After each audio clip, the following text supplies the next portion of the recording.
Hi everybody, J.K. Calloway here. Hello. That's Siobhan. It's me. She's pretty. What? Talk about my wife like that. One of these. Treat you like a...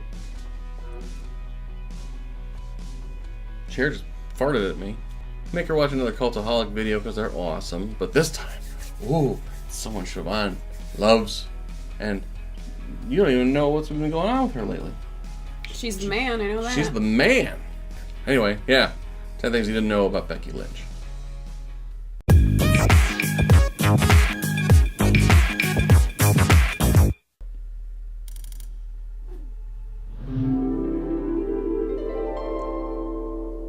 It's impossible for Becky Lynch to be a heel in the world of professional wrestling, or any world for that matter. If she'd been the one to throw Johnny Gargano headfirst into the TakeOver set, we'd all just assume that Johnny did something to deserve it. If Becky had insulted Seattle's 10 years of basketball inactivity, the fans in the Emerald City would have chanted, "Let's go Thunder." Becky Lynch could shut down NXT and WWE Network, defraud several charities, bully her co-workers to tears, and change her Titantron video to one of those super sad Sarah McLachlan animal shelter commercials, and everybody would still cheer for her as though she'd saved the world from potential Martian conquerors. That's because it's utterly impossible to hate Becky, not even if she asked us to. If Becky said "boo me" or "I'll spontaneously combust in 10 seconds, well, we'd certainly miss her, but there's absolutely no way we could do it. It's about time we honoured Becky Lynch in list form, partially because she's more than deserving of being placed on the same pedestal as other wrestling icons, but mostly because it would get certain people to stop asking if we're going to do a list on Becky Lynch. Certain knit hat wearing lads with irregular hairstyles that may or may not be fixtures of niche wrestling YouTube channels, that is. Fear not, specifically described internet personalities, your dreams have been answered. I'm Sam from Cultaholic.com, and here are 10 things you didn't know about Becky Lynch. Join us! Number 10. Strong arguments. It's hard to imagine Becky Lynch being anything but a professional wrestler, given her robust performances and graceful athleticism in and out of the ring. Even after she started wrestling in her teenage years, Lynch wasn't certain about making her living as an eventual adult in the sport, and looked down other avenues in terms of her future. She would later attend University College Dublin before realising that wrestling was, in fact, her passion. Before accepting wrestling as her life, one career path she strongly considered in her youth was becoming an attorney. Lynch considered herself good at debating people and added that she thought she'd enjoy the performance aspect of being a lawyer, performing, in a manner of speaking, before a judge and jury while arguing on behalf of a client. Of course, given that it's impossible to hate Becky, as we've already touched on, it shouldn't have been too hard for her to sway any judge or jury in her favour, right? Number 9. A family affair. It's not unusual to see siblings get into wrestling. From Bret and Owen Hart to Matt and Jeff Hardy to both sets of Briscoes, be it Jack and Jerry or Jay and Mark, you could lose track of time trying to name as many examples of wrestling siblings as possible. Becky Lynch herself is one half of such an example, having a brother who made it into the business as well. Said brother would wrestle under the name Gonzo Di Mondo, and he would join teenaged Becky in receiving wrestling training beginning in the spring of 2002. According to most reliable sources, Gonzo Di Mondo only lasted a few years in the business, with the comprehensive Cage Match Internet Wrestling database reporting that he ended his career in 2006. However, in the early part of his brief time in the business, he and Becky worked together in mixed tag team bouts, each trying to cash in on their shared love of pro wrestling that dated back to watching it together as children. Number 8. Familiar training. Why I picture Kevin Becky Owens? and her brother sought out training in the spring of 2002, they travelled to the Irish coastal town of Bray, where a couple of young local wrestlers had opened up a school 90 minutes from her home. One of the trainers was a man named Paul Tracy, today a near 20-year veteran of the UK wrestling scene that would also have a hand in training the likes of Killian Dane, Sean Guinness, and many others. Tracy's co-trainer is someone that isn't too far away from Becky today. In fact, he's only one brand over. Surely the mention of the city of Bray would have given away that Becky Lynch's other trainer was none other than Finn Balor. Devitt, a man we know today as Finn Balor, who himself was only about 20 years old when he began teaching Lynch and her brother the ropes. Becky remembers there not being an actual ring earlier on in their training too, but instead just simple blue gym mats. Nonetheless, she made her in-ring debut 5 months later in 2002, just shy of her 16th birthday. Number 7, wrestling as a lifesaver. You hear wrestlers all the time discuss what being in the business means to them. Many cite getting to perform for large groups of fans, or they'll say they get to live out their dream as lifelong fans themselves. These are both true for Becky Lynch, as she gets to satisfy both her fan side and her performer side every time she walks down the aisleway. But being in wrestling means something much deeper for Becky. In an interview conducted back in the mid-2000s, Lynch admitted that wrestling helped steer her away from bad habits in her youth, particularly excessive drinking in her early teenage years. Once she got into wrestling, Lynch claims she swore off those habits, dedicating herself to getting fit, adopting a healthier diet, and avoiding the vices that she said were only leading her down a bad path.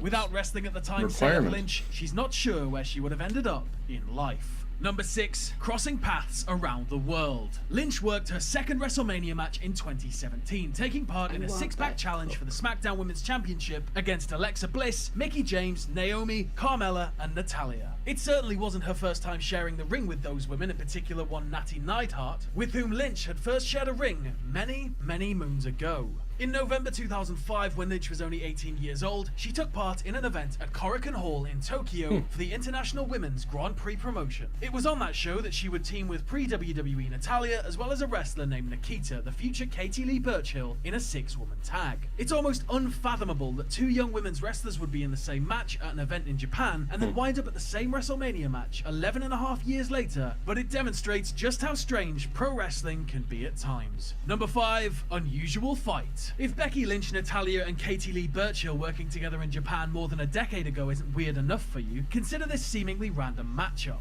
In September 2006, Lynch ventured to Italy, where she would wrestle on each event of a 3-night tour for a promotion called International Wrestling Zone.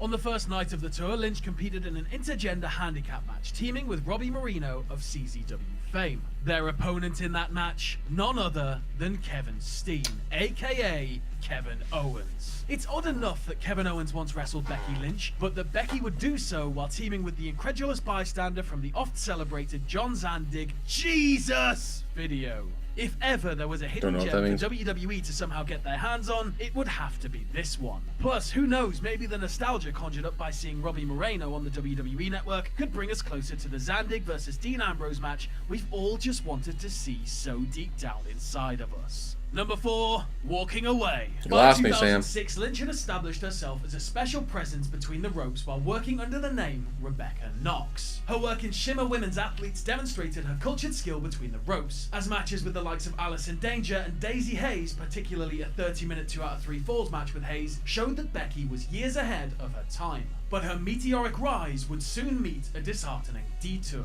In September 2006, Lynch suffered a serious head injury while wrestling in Germany, causing potential damage to one of her cranial nerves. Always the injury, which caused headaches and blurred vision, scrapped a 60-minute Iron Woman rematch with Hayes, and in fact, Lynch would pretty much give up on wrestling for close to 7 years, save for 3 matches in that stretch. Really? While away from wrestling, Lynch worked as an actress and as a flight attendant before getting back into the game in 2013, signing a developmental deal with WWE. Number 3, long-term connections. Thursday night, November 7th, 2013 marked the first time that Becky Lynch would wrestle in a WWE-owned ring, taking part in an NXT live event in Tampa, Florida. Lynch's first official match as a WWE-signed performer was of the tag team variety, teaming with future NXT ring announcer and backstage interviewer Veronica Lane. Although Lane would leave the business within a year of that match, her and Becky's 2 opponents would each make a mark on the main WWE roster comparable to that of the Irish Lass Kicker. Those 2 opponents were none other than Bayley and Paige. Becky's connection with Bayley would swell into WWE's version of the 4 Horsewomen alongside Charlotte Flair and Sasha Banks, though she already had a history with Paige. Lynch had wrestled Paige's mother Saraya Knight on multiple occasions and had also managed both Saraya and Paige, then known as Brittany Knight, in Shimmer in 2011. 7 years later, that same Brittany Knight would become Becky's kayfabe boss on SmackDown Live. Number 2, what's in a name? Becky's Disarm Her finisher is a simple but effective hold, in that it doesn't require a convoluted application and it looks downright painful. Lynch would later credit Goldust with helping her learn the hold, but it wasn't him that helped name it. You'd think the puntastic Lynch would have come up with the Disarm Her wordplay herself, but it was a now former WWE superstar who invented the name. That wrestler would be former Vaudevillain member Simon Gotch. Lynch noted in a 2017 interview with Sportskeeda that Gotch is quite the wordsmith himself, and he helped her out while she was trying to think of a name for the seated armbar. Interestingly, both Lynch and Gotch have connections to professional mixed martial artists, as Lynch for a time dated Nashville-born bantamweight cool hand Luke Sanders, while Gotch's post-WWE life has seen him tag teaming with the charismatic, filthy Tom Lawler in promotions such as Major League Wrestling. And number 1, Forever Blue. In the 2016 WWE Draft that populated Raw and SmackDown for the second brand split, Lynch was selected 14th overall by Shane McMahon and Daniel Bryan to be on the blue-hued show. Ever since she was picked, Lynch has been a fixture on Tuesday night, never having crossed over to Raw in any sort of shake-up. Of the 14 wrestlers that were selected by SmackDown on the televised portion of the draft, only 3 have remained on SmackDown this entire time.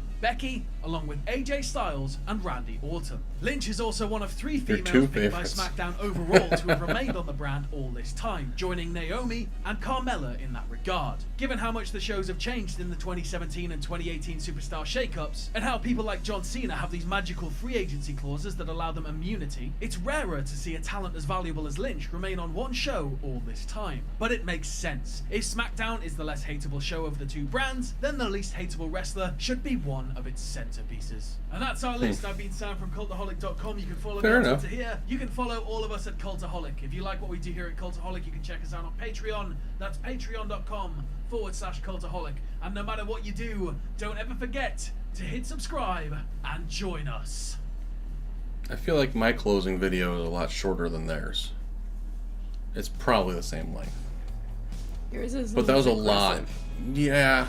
Yours is aggressive. Theirs is pretty aggressive. But I just want to, thanks for watching. Subscribe. Bye. This is nice. Just friendly. It's what I bring to the table. Anyway, do you hate Becky now? Why? Do you love Becky now? I always love Becky. I feel bad that she's got to be on a show with a flat earther. Wouldn't you be sadder that Randy Orton he might drop something on her she'll drink? Kick his ass. Yeah, fair. Becky Lynch would kick Randy Orton's ass. Fast and hard. Wouldn't take long. Well, ugh. Did you hear that? Did you guys hear that? Oh, she was like rapping. She was scratching a record there. Did you hear that? That was amazing. Gross. Anyway. Yeah, that was fun. Becky Lynch is awesome. She is. I should go on Tuesday, huh? They're in SmackDown's here. No. Why? I've met Becky. She would not remember. If you can get a $20 ticket, sure. $20? I'm not getting backstage with $20. Grease some palms, sucker. They don't really let people backstage. Thanks for watching. J.K. Calloway here. Siobhan. Ooh. Siobhan's pretty. You're hotter than Becky. No. No, I can't. No. I love you. You're hot. No. But damn, Becky Lynch. I do need to re-dye my hair, though. Ooh, Becky Lynch. Ooh, could you do Becky Lynch hair? I'm not going orange. Come on. I can't pull that off. Come on. And start speaking with an Irish accent? I can't do that either. And start wrestling? No. Sucks. How tall is she? Tall enough. Hit this. Come on. I walked into that. Yeah, you did. Anyway, thanks for watching. Yes, thank you. Bye. Bye. Thank you so much for watching my video. Make sure you do hit subscribe. Should be right around here. Check out my latest video. Should be right over there. Make sure you follow me on all social media. Always real JK Calloway. And then make sure you download the hashtag Roundup app. All the best weekly hashtag games, including hashtag Skirmish. Give that a follow on Twitter as well. My name is JK Calloway, and we'll talk to you next time.